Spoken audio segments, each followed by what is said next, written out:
కార్తీక పురాణము 23వ అధ్యాయము. శ్రీరంగ క్షేత్రమున పురంజేయుడు ముక్తి నొందుట. అగస్త్యుడు మరల అత్రి మహర్షిని గాంచి, ఓ మునిపుంగవ, విజయమందిన పురంజేయుడు ఏమి చేసెనో వివరింపుమని అడుగగా, అత్రి మహాముని ఇట్లు చెప్పిరి. కుంభసంభవ, పురంజేయుడు కార్తీక వ్రతాచరణ ప్రభావమున అసమాన బలోపేతుడై అగ్నిశేషము శత్రుశేషము ఉండకూడదని తెలిసి తన శత్రురాజులందరినీ ఓడించి నిరాటంకముగా తన రాజ్యమును ఏలుచుండెను.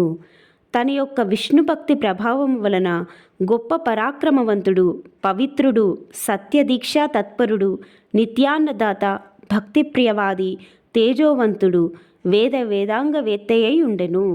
మరియు అనేక శత్రువులను జయించి దశ దిశలా తన యఖండ కీర్తిని ప్రసరింపచేసెను. శత్రువులకు సింహస్వప్నమై విష్ణు సేవా ధురంధరుడై కార్తీక వ్రత ప్రభావంన కోటికి పడగెత్తి అరిషడ్వర్గములను కూడా జయించిన వాడై ఉండెను. ఇన్ని ఏలా అతడిప్పుడు విష్ణు భక్తాగ్రేసరుడు, సదాచార సత్పురుషులలో ఉత్తముడై రాణించుచుండెను. అయినను తనకు తృప్తి లేదు.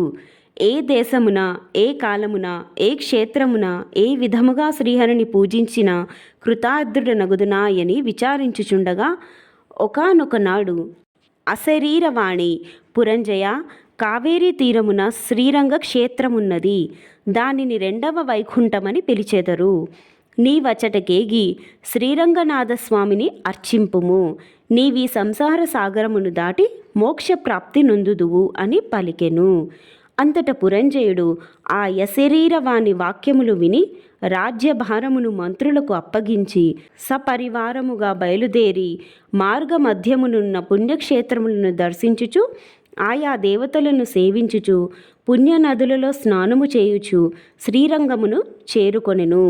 అక్కడ కావేరీ నది 2 పాయలై ప్రవహించుచుండగా మధ్యనున్న శ్రీరంగనాథాలయమున శేషశయ్యపై పవలించియున్న శ్రీరంగనాథుని గాంచి పరవశమంది చేతులు జోడించి, దామోదర, గోవింద, గోపాల, హరే, కృష్ణ, వాసుదేవ, అనంత, అచ్యుత, ముకుంద, పురాణపురుష, ఋషికేశ, ద్రౌపదీ మాన సంరక్షక, దీనజన భక్తపోష, ప్రహ్లాద వరద, గరుడధ్వజ, కరివరద, పాహిమాం పాహిమాం, రక్షమాం రక్షమాం, దాసోహం పరమాత్మ దాసోహం అని విష్ణు స్తోత్రమును పఠించి కార్తీక మాసం అంతయు శ్రీరంగమునందే గడిపి తదుపరి సపరివారముగా అయోధ్యకు బయలుదేరెను.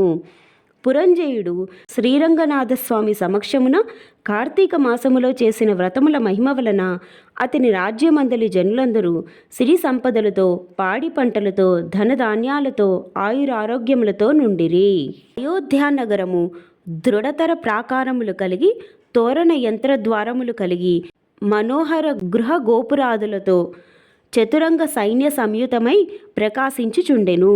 అయోధ్యానగరమందలి వీరులు యుద్ధ నేర్పరులై, రాజనీతి గలువారై, వైరిగర్భ నిర్భేదకులై, నిరంతరము విజయశీలురై, అప్రమత్తులై ఉండిరి. ఆ నగరమందలి అంగనామనులు, హంస గజగామినులు, పద్మపత్రాయత లోచనులునై విపుల శోణీత్వము, విశాల కటిత్వము, సూక్ష్మ మధ్యత్వము, సింహకుచ పీనత్వము కలిగి రూపవతులనియు, శీలవతులనియు, గుణవతులనియు ఖ్యాతి కలిగి ఉండిరి. ఆ నగరమందలి వెలయాండ్రు నృత్య, గీత, సంగీతాది కళా విశారదులై, ప్రౌఢలై, వయోగుణ రూపలావణ్య సంపన్నలై, సదామోహన హాసాలంకృత ముఖశోభితులై ఉండిరి. ఆ పట్టణ కులాంగనలు పతి శుశ్రూష పరాయణులై, సద్గుణాలంకార భూషితులై, చిద్విలాస హాసోల్లాస పులకాంకిత శరీరులై యుండిరి. పురంజయుడు శ్రీరంగ క్షేత్రమున కార్తీక మాస వ్రతమాచరించి సతీ సమేతుడై ఇంటికి సుఖముగా చేరెను. పురంజయుని రాక విని పౌరజనాదులు మంగళ వాద్య తూర్య ధ్వనులతో ఎదిరేగి నగర ప్రదక్షిణ చేసి నిజాంతఃపురమున ప్రవేశపెట్టిరి.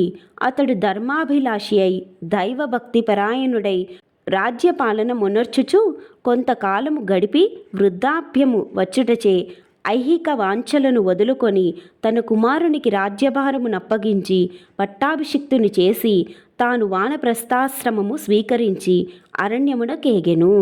అతడా వానప్రస్థాశ్రమమందు కూడా ఏటేటా విధి విధానముగా కార్తీక వ్రతమాచరించుచు క్రమక్రమముగా శరీరముడుగుటచే మరణించి వైకుంఠమునకు పోయెను.